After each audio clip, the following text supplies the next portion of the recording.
A routine cargo flight disappears over the Pacific Ocean without a trace. 3 years later, a fishing crew finds wreckage on a remote island. What they discover inside changes everything we thought we knew about what happened that night. Before we dive in, what time are you listening? Where are you from? Drop a comment below and tell me. Captain Marcus Webb wakes up at 4 in the morning. He drinks his coffee in silence. His wife is still asleep. He kisses her forehead and leaves for the airport. It is March 15th, 2019. He does not know this will be his last flight home. Marcus has been flying cargo planes for 22 years. He has flown through storms, mechanical failures, and every kind of emergency you can imagine. He is calm. He is experienced. He is the kind of pilot airlines trust with their most valuable cargo.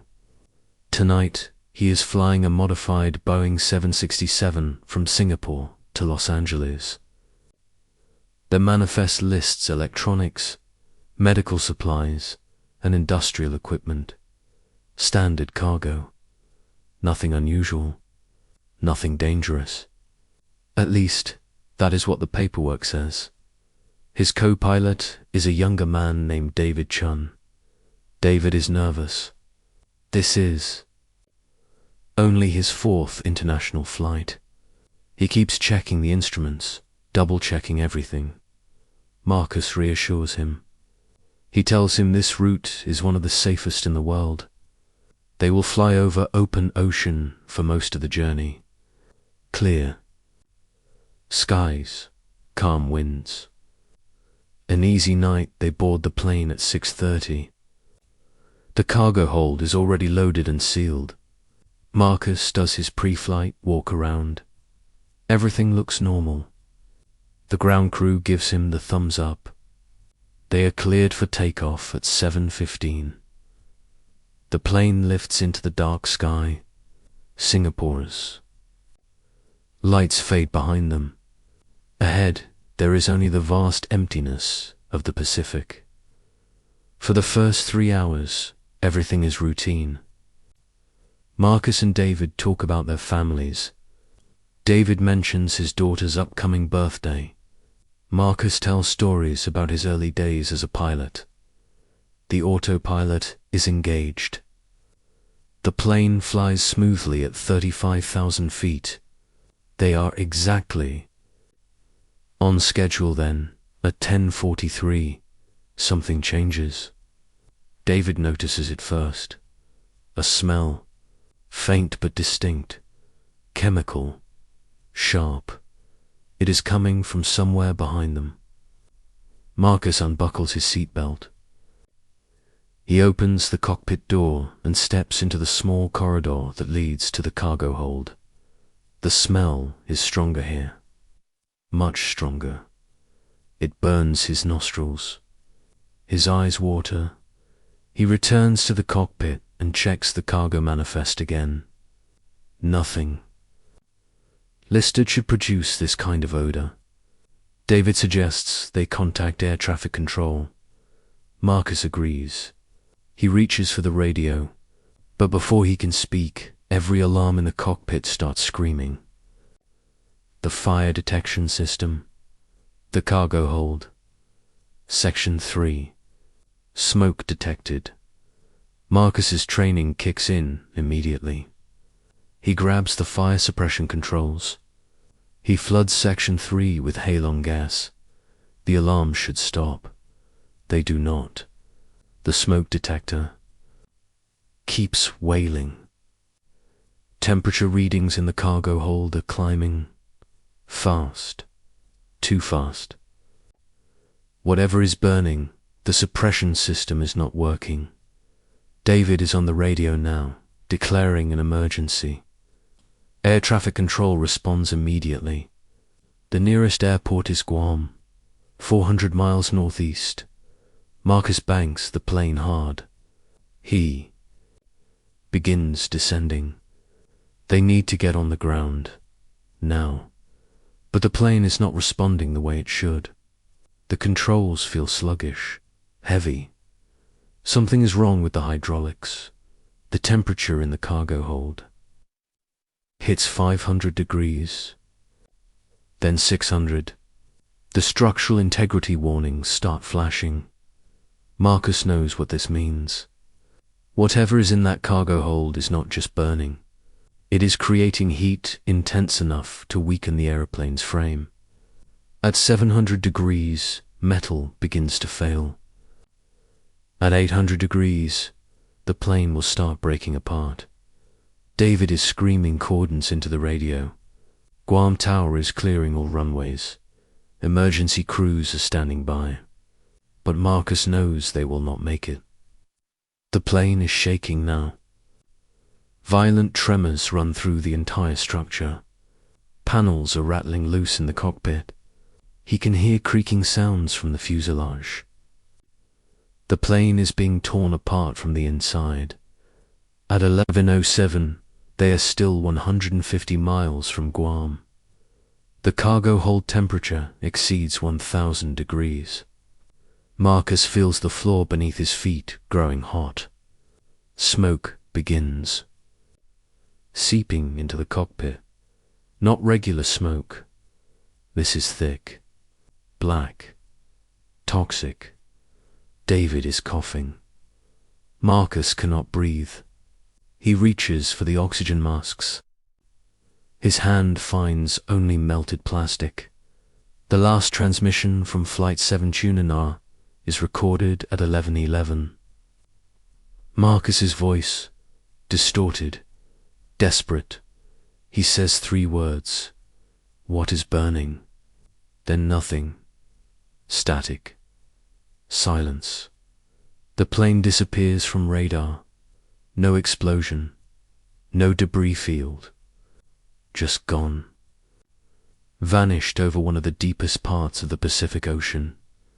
The investigation begins immediately. Satellites search for wreckage. Ships comb the area. Aircraft fly search patterns for weeks.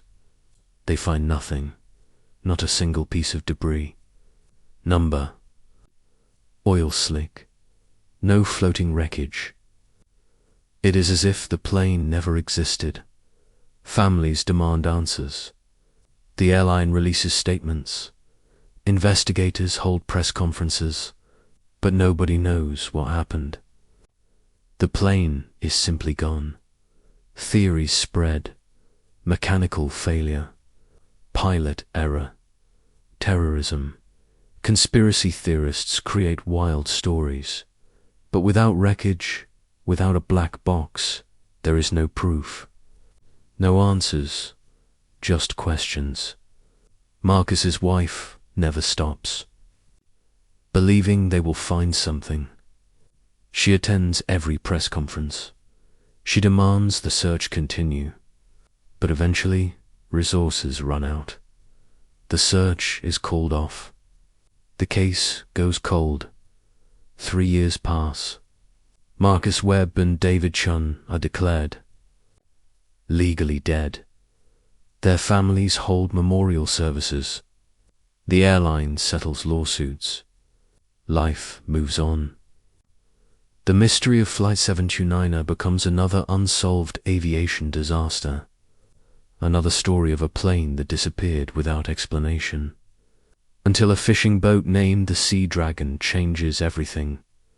Captain Raymond Torres and his crew are fishing for tuna near a small, uninhabited island called Faralan, Demi.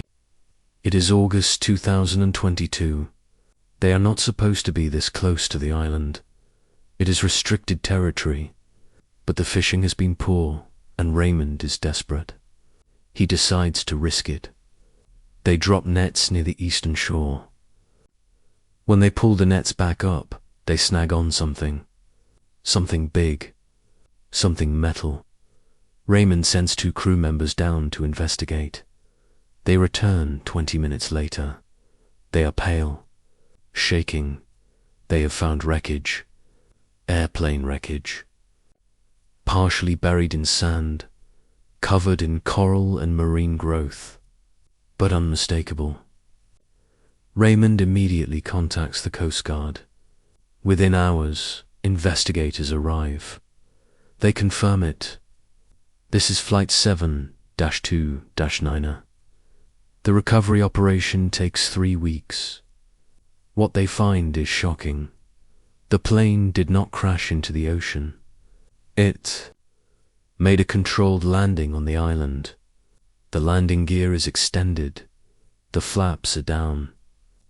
Someone landed this plane deliberately. But both pilots were dead long before it touched ground. Their bodies are found in the cockpit. Autopsies revealed they died from smoke inhalation and thermal burns. The question becomes impossible. How did a plane land itself? The cargo hold provides the answer. Section 3 is completely destroyed, melted. Whatever was in there generated temperatures exceeding 1500 degrees, hot enough to melt steel, hot enough to turn the cargo into slag. But investigators find something, a serial number, stamped on a piece of equipment that somehow survived. They trace it. The equipment was not listed on the manifest. It was hidden, smuggled, and it was highly illegal. What they discover is a prototype weapons system, experimental, unstable, designed to generate extreme heat for military applications. It was being transported illegally by a shell company with connections to 3 different governments. The company paid off cargo handlers. To hide it in Section 3, they falsified the manifest. They bribed inspectors. They assured everyone it was safe to fly. It was not. The device activated mid-flight. Nobody knows why. Mechanical failure, electrical surge, human error. It does not matter. Once activated, it could not be stopped. It generated heat beyond anything the plane was designed to handle. It killed the pilots. It should have destroyed the plane completely. But something extraordinary happened. The plane's computer system detected the catastrophic failure. It engaged emergency protocols that override human control. The autopilot took over. It found the nearest landmass. It calculated a landing approach. It brought the plane down on that island, perfectly, smoothly, like a ghost guiding itself home. Investigators call it the most sophisticated emergency landing ever recorded. A plane landing itself while its pilots lay dead. Technology saving what humanity could not. But it raises darker questions. Who authorized this cargo? Who knew what was being transported? Who decided that profit was worth more than 2 men's lives? The investigation expands. Arrests are made. Executives face charges. 3 governments launch inquiries. But the people at the very top, the ones who made the real decisions, they disappear. They hide behind lawyers and shell corporations and international borders. Justice becomes complicated, messy, incomplete. Marcus Webb's wife stands at his memorial. She finally has answers. But answers do not bring him back. She looks at the wreckage photos. She thinks about those final moments. Her husband choking on toxic smoke, trying to save a plane that was already doomed, dying because someone somewhere decided that rules did not apply to them. The safety regulations were inconvenient. That 2 lives were acceptable losses for a weapons deal worth millions. The airline pays additional settlements. New regulations are passed. Cargo inspections become more strict. Penalties for falsifying manifests increase. But here is the truth. It will happen again. Maybe not tomorrow, maybe not next year, but somewhere, someone will decide that profit matters more than safety. They will cut corners. They will hide dangerous cargo. They will lie on paperwork, and people will die. Because the people making these decisions never face real consequences. They never sit in that cockpit. They never breathe that smoke. They never feel the floor heating beneath their feet as they realize they are about to die. Flight 729er is closed now. The wreckage is catalogued. The reports are filed. Marcus and David are buried with full honors. Their names are added to memorials. But their deaths could have been prevented. Should have been prevented. Would have been prevented if the people responsible valued human life over profit margins. That is the real tragedy. Not that the plane crashed, but that it never should have been in danger in the first place. So, if you like this video, please like and subscribe for more videos like this.